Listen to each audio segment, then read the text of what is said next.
reference. Some stats have come out that say if a picture's worth 1,000 words, a video's worth 1.8 million words.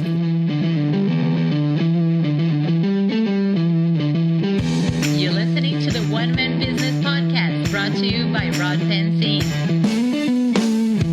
Everything you need to know to run your own show. Welcome everybody to One Man Business Podcast. I'm Rod. I have here today with me Jordan Wade from Story Hero Media. Thanks, Rod. It's great to be here. I'm a big fan of your work as well. You're an amazing guy, and I know this podcast is new, but I feel very honored to be one of your early guests. And I know you're doing great work already, and you're going to continue to do amazing work. And again, just really honored to be here with you today. So, thank you so much. Obrigado, mi amigo. Obrigado. Thank you so much. Nice. De nada. So yeah, let's start talking about this podcast is made for solopreneurs, right? Mm-hmm. People that have so many. The task lists are like toilet paper. It's like oh my god, infinite task list and a lot of things to get done, and video is one of them. But I want to make sure people understand why it's so important. But first of all, let's start diving in. What is a profile video? Mm-hmm, right. I think this is really important for solopreneurs to connect. But I want you to tell us what is your input on what exactly is a profile video? Well, a profile video is a video that profiles an individual. It gives a basic, concise once over on what their goals are, what their message is, kind of profiling who they are, what they do, and I guess the profile videos that have a little more space would also profile why they do what they do. And these days, with more social media platforms available than ever before, we're seeing the rise of the short shareable video, and in many cases, people will use this opportunity, these new platforms, to create a profile video where they get a chance to explain who they are, what they do, and in some cases, the stronger cases, why they do it. Why they do it. And I think these days also the social media channels and other platforms, they are all prepared for video, right? They all support video. So it's easy to share, it's easy to watch. I mean, it's really easy to consume those mediums. In those mediums. So why should I choose video instead of writing something or doing a blog post or whatever? Well, let me also say that since I'm a huge fan of the written word, I'm a writer myself, and I'm a big fan of photography. So that I give huge props to the other writers out there and the photographers out there that are creating amazing content. In today's, again, social media landscape, unfortunately, our attention spans are dwindling, and to capture the attention, to have your message heard in this otherwise very busy social media content flying at you left, right, and center landscape, you need something that's going to grab you. Now, storytelling is something we've been doing since the beginning of time. Our ancestors have been sitting around the campfire telling stories for thousands of years. So with video these days, I think the videographers and video producers that are doing it well are really focusing on the stories. And you can, of course, with the written word, you can tell incredible stories, as we've seen throughout the years. And even they say a picture tells 1,000 words, so a picture can tell a story too. On that picture tells 1,000 words reference, some stats have come out that say if a picture's worth 1,000 words, a video's worth 1.8 million words. Wow. Okay. And as you mentioned earlier, with all of the emotional connection, seeing the movement, there's so much more stimulation and data and dynamic aspects of what we can take in through video that we're able to be engaged and process what's happening in a much shorter amount of time. Whereas you could give me a look right now, like the look you're kind of giving me right now, Rod. You understand. I know what the look is. For me to explain that look in the written word, it might take me a couple of sentences. And so instead of having to, again, going back to the short attention spans we have these days, and love writers, and I love writers that have that talent for really articulate, great descriptive writing. But that is going to take maybe take 30 seconds to explain the context of the look you're giving me, whereas in 1 second, the viewer can kind of get it just by being in the context of watching the video and seeing the look you're giving me. I think, like, especially for solopreneurs, it's really hard sometimes to write good content. And just like, I forgot to mention that, which is really important. Jordan is a journalist, and it's one of great journalists, I have to say, and he teaches at college and universities here in Vancouver, so he knows about the importance of written content. But definitely, like, for solopreneurs, sometimes it's really hard to write about themselves and to really nail it, because it's hard, like, to describe yourself.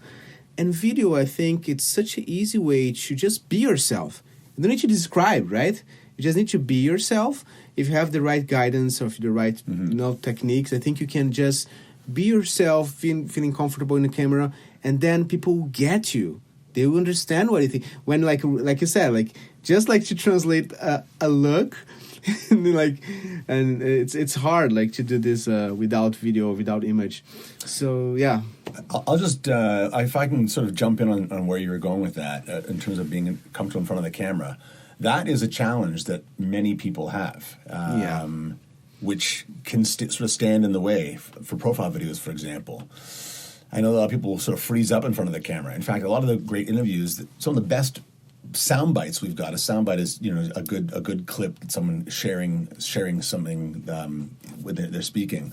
Some of the best sound bites we get of people saying something of value tends to happen after we turn the camera off, because they're kind of they're okay, I'm almost deer in the headlights. I'm going to try to be in answering question mode, trying to look smart mode here. That's funny. And then we say, okay, thanks very much, and then we'll, like, turn off the camera. And then we'll say, oh, yeah, so what else are you doing today? And they'll say, oh, we're doing this. And the conversation might come back to the earlier content, the earlier topic at hand. And it's amazing how they'll wax poetic about a number of different topics, even the topic you're trying to hit home, when the camera's off. So it's a little actually trick that I do sometimes, is we will pretend to turn the camera off and still have the chapters to get that really great stuff. Okay, I got it. So I think one trick for, I suppose, to be more comfortable in front of the camera is to not look down the barrel of the camera. That can be very daunting. And whenever we conduct interviews, whether for Story Hero Media or for Novus TV, another TV company that I work for, we always try to ask the interviewer to look at me and engage with me, so he's having a conversation with me and almost try to forget the camera is there. You're great. You are great. Like, how can I say, like, you are great for just making you feel comfortable and, like, to breaking, like, us. It's so funny. I did my profile video with him. By the way, it was awesome. You can check online on my YouTube channel or on my website, and it's just like you're natural. Like, you just know how to make us laugh, and it's so super cool. Thank you. I have another question. So I did my video because I truly understand the value of it, and I do know that it's effective. I mean, it just works, right? So we talk about a little bit about why it's so effective, but I want to, like, from your experience, what are the things that can happen after you release a video? Like, it's like it helps people to understand your brand, help people to connect better. What are the benefits of a video, profile video?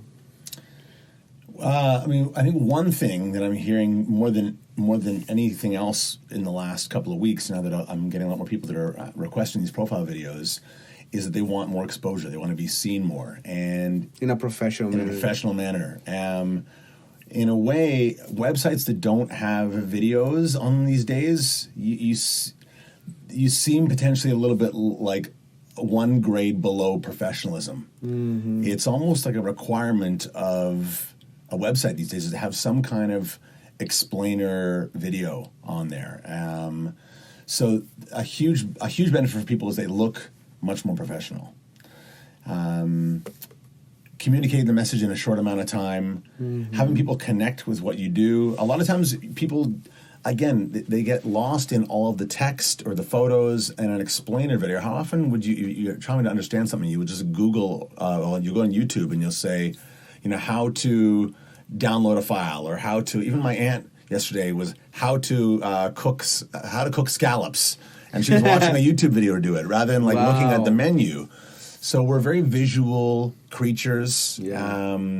And so for the combination of us being visual creatures, us being a little bit lazier these days than 10 years ago or previous generations, and the fact that we want to have be seen as a lot more professional, for all these reasons, more and more people are going to video than ever before. And I've actually got a couple of quick stats here that I can bring up, and that is by next year, video is projected to claim, by the way, these stats are from Forbes.com, so these are very reputable stats. But by next year, video is claimed to project more than 80% of all web traffic. Wow. Embedding videos in landing pages can increase conversion rates by 80%. 80%. 80%. And adding a video to marketing emails can boost click-through rates by 200 to 300%. If we're talking about funnels, you have to have a video. If you're talking about even social media ads, it's effective if you have videos. If you're talking about branding awareness, we're talking about video because it's much more effective. If you're talking about whatever, like email newsletter, video is great. Mm-hmm. So I feel that video is everywhere. Do you have any from your experience, any example of or case studies you can share? Yeah, I've got some personal experience I could share. I can also share kind of a bigger pop culture example. Mm-hmm. But we'll start with my own personal experience, and that was we did a video in 2017 on the Walk for Reconciliation, which was a huge moment in Vancouver shortly after Canada 150. Which was, was obviously a lot of focus on Canada 150, especially here in Vancouver being a very inclusive city. They wanted to make sure that First Nations felt included in all the Canada 150 celebrations. So they actually rebranded it Canada 150 Plus here in Vancouver. The plus signifying, we're much older than 150. Plus also was a kind of a symbol of plus positivity, moving forward together. Wow. Whereas a lot of I didn't know that. Yeah, a lot of parts of Canada, and again, I'm very proud to be Canadian, but a lot of parts of Canada were just like these very flag happy, waving the Canadian flag celebrations. Whereas here, I think BC was definitely the most inclusive-minded province, especially the city of Vancouver, that wanted to make sure that everyone felt included in the celebration, and that it wasn't a slap in the face to Indigenous people who know that Canada is obviously much older than 150. Mm-hmm. So again, this is a much bigger issue than we have to chat about in this podcast. But I was really proud that we did a couple of videos around this. One was we actually did a video on Vancouver's celebration 150 plus and how they had lots of Indigenous-focused activities and events for free that were happening in the city to encourage people to learn more about Indigenous culture. So when you say we, you said you as a Story Hero Media, you did a video with your own production, you just Yes. And okay. Basically, cool. So I launched the company. I think actually the official launch date, funny enough, is July 1st, 2017, which was that's Canada really 150. it's really strong date, right? Yeah. That's really. I think I got the business license meaningful. in June, but I thought the first starting month was July, and I like the fact that it started on. It's Canada awesome. 150. It's Yeah, pretty thank cool. you. Which also makes sense too, because Canada Day is my favorite day of the year. So there's many things that lined up for that. But then by September.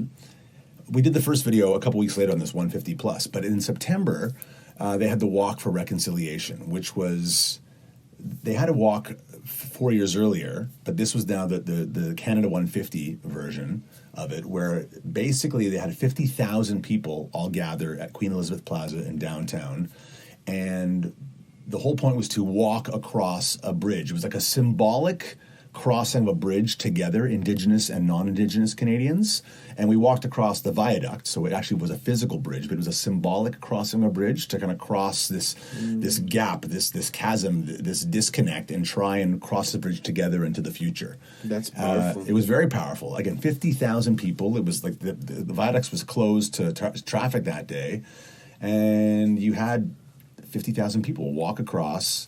The mayor was there.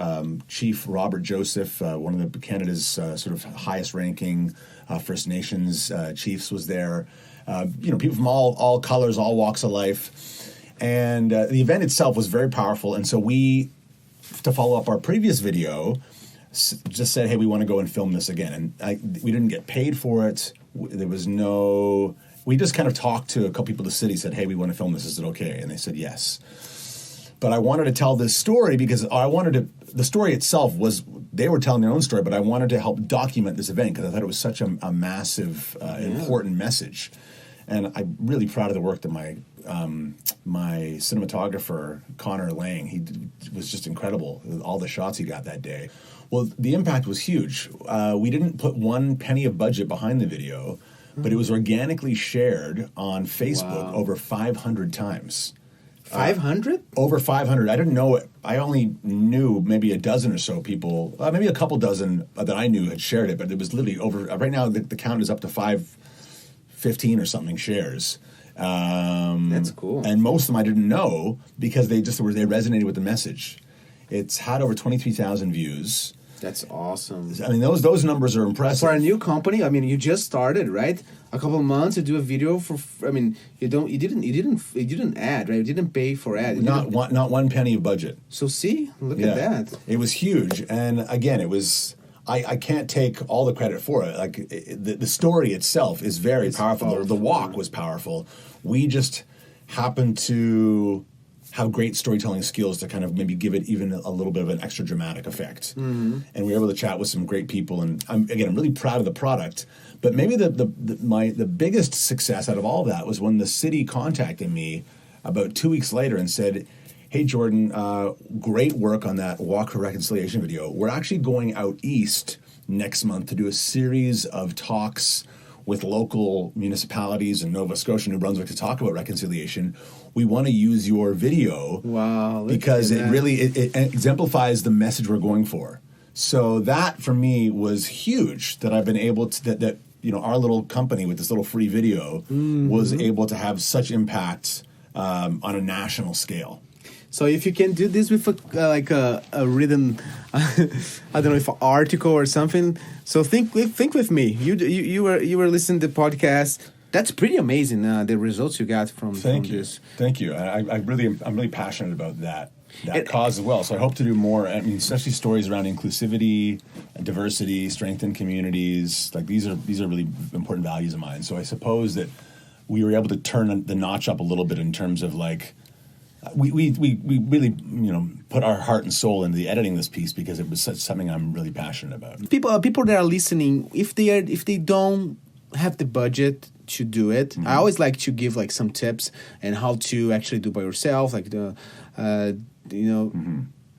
do you have any tips that you can do, like, or a process that you use, or how people can actually maybe if they want to, or if they want to try at least, or train or practice a little bit, start on video, like a profile video. Any tips on that? I think a lot of people, I know for a fact, a lot of people I've chatted with recently have this idea that, I'm not good on camera. I'm not good on camera. And they shut down the possibility of doing video before they even try. Mm-hmm. I recognize this is definitely a fear of some people, and even before I started doing a lot of videos, I was a little bit scared of the camera too, believe it or not. But I would say that. So, if anything, like many things in life, things are really uncomfortable until we try them, and if we have the foresight or the wherewithal or the strength to just like push past the discomfort or even sit with the discomfort, but try it. A lot of times you'll find that that's where the growth happens. That's where all the growth, all the wins, all of the great feelings of accomplishment usually happen on the other side of discomfort. So I encourage people to, dare I say, get comfortable with being uncomfortable, or at least try to push past it, or try to sit with the discomfort and at least do it. I think if they try first and they can see, sometimes they don't like what they see on camera, it's fine. But second time is much easier. You know, like, and then you're like, oh, you know what? Maybe I can do this and that better. Right. And then, oh, yeah, I did better. Well, that's kind of what happened Right. with us. If we, Yeah. in all transparency, The first take wasn't good. it wasn't. No, Wasn't good. And even, not only from you, for me too. I wasn't as. I think both of us were much more prepared on day 2. Yeah. But definitely you were much more kind of ready to share your message. Maybe you had to go through that first awkward day to get to the day 2. And now your videos, as your friends and followers and fans will be able to see on your website and social media that those videos are up. So you can see how great Rod was that day and how great he is. Thank I'm you. happy about that. The other thing people can do too is you don't. For example, if you're a business owner and you want to have some video content, but are deathly afraid to be on camera, don't think that your voice or your face will fit where the brand is going. There's options too. You could try and find some great testimonials, for example. Maybe there's some people who've used your service who are really happy about your service and they want to share their love.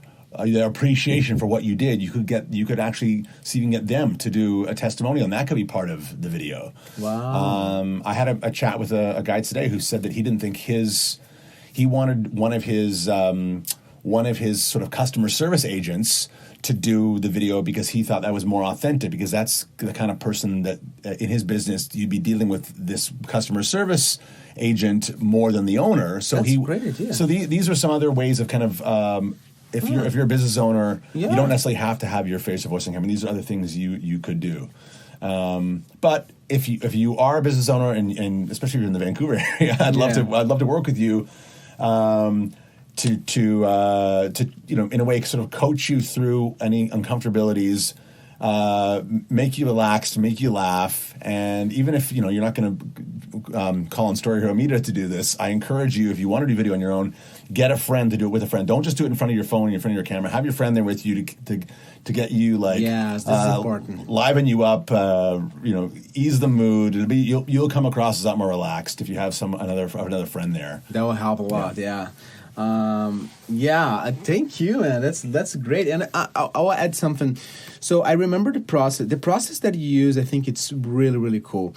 So you ask great questions. You ask for like you're basically doing branding. I think you are doing branding as we go, like branding strategy. So you are helping business owners to figure out their brand, their positioning, why they're unique or what make them stand out. And this process, I think it's rich, is really perfect. We're going to talk more about branding strategy, which is different from branding ID. In other podcasts, I'll have a specific podcast to talk about branding. But I think you are really good on helping people to figure this out. Why you are unique, and so you make the right questions. So I really enjoy the process. Thank you so much. Any final thoughts? I would like people to check you, and you have you can final thoughts and message. Sure. Well, one thing I just wanted to quickly touch on, because earlier we asked about case studies. I gave them my own personal example, but a great example in pop culture of the impact of video, I think you can look no further than the ALS Ice Bucket Challenge. Oh, the ice bucket. Yeah. Yes. I do remember that. Yeah, about 5 summers ago, it was summer of 2014. It sort of took the social media world by storm.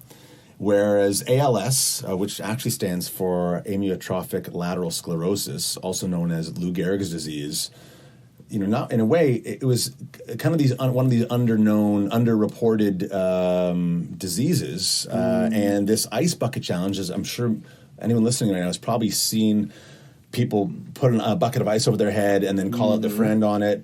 This because of this video, which actually started. It started with Matt Lauer of the Today Show. He was the first kind of celebrity to have the ice dumped on his the first honor celebrity during painful, very painful. But it was for a golf. It was like a Golf Channel program called Morning Drive, and when Matt Lauer did it, this would have been in June of 2014. that was kind of when it hit the mainstream, and then over the next two months, it was just went gangbusters all over Facebook. I remember Bill Gates. He built like a I don't know, like a kind of like engineer like device, something like he connects something to something to something, and the bucket was like looking on top, like super sophisticated way to throw ice in himself, like, and he pushed like a something. It was so funny to see like all these big guys. Who else, like big bad guys? I think. I know. Yeah, there was a lot of Obama people. did, right? Obama was involved. Justin Bieber. Well, I think Bieber was actually like ridiculed because they said he didn't do it properly. Russell Brand. There was no ice on his. Like it was just warm water. I wouldn't be surprised. LeBron James, Weird Al Yankovic. Bill Clinton. So a lot of huge names, influential names were doing that. So it is powerful if you can get those trends and and just like brand yourself through the trends. Just be aware, and if you have someone that can help you, of course. I mean, that was huge. Having celebrity influencers is like it's worth its weight in gold a million times over. That was obviously huge in getting that lifted. Yeah. But just the last thing I want to say on this ALS case study is that they received 42 million donations from more than 740,000 new donors in a 1 month period. In a 1 month period. From late July to late August of 2014, ALS received 42 million from 740,000 new donors. Now, compare that to their annual donations the previous year was 19 million. So they more than doubled their annual donations in 1 month based on this viral video campaign. In a viral video. So that's a great example of the power of viral videos. That's awesome. If you're not convinced yet, yeah. I don't know what to say. Like video really works, guys. Yeah, I mean, you could write about it. You could take some pictures before and after, but like to actually see the emotion, the pain, the excitement, the joy and the invigoration. Yeah. There's so many different emotions that people were able to express through video that it captures that in real time that you can't necessarily capture in the same short, impactful way with blogs, with writing, with before and after photos. And that was really, I think, at the heart of why that was successful and why video itself is successful. Definitely do it. It's a trend. Like all social media channels, they are relying on video heavily. They are, so many channels, so many tools, so many good cameras, cheap cameras. Your phone is like, oh my God, it's unbelievable. Phones are incredible these days. Incredible. You just don't need anything else. So please do it. Thank you so much, Jordan.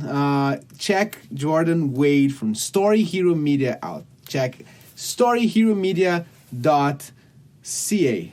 Yes. And you can see there's some packages there. There's some videos. The video of the Walk of Reconciliation, it's there. Yeah. And thank you so much again. Hope to talk to you soon. For sure I will. And thank you very much. Muito obrigado, Rod, for the opportunity for a great chat. Really enjoyed chatting with you and diving into some of these stories and case studies. And as I always say at my weekly morning BNI meeting, be sure and share your story with Story Hero Media. Thanks, Thanks, guys. See you next time.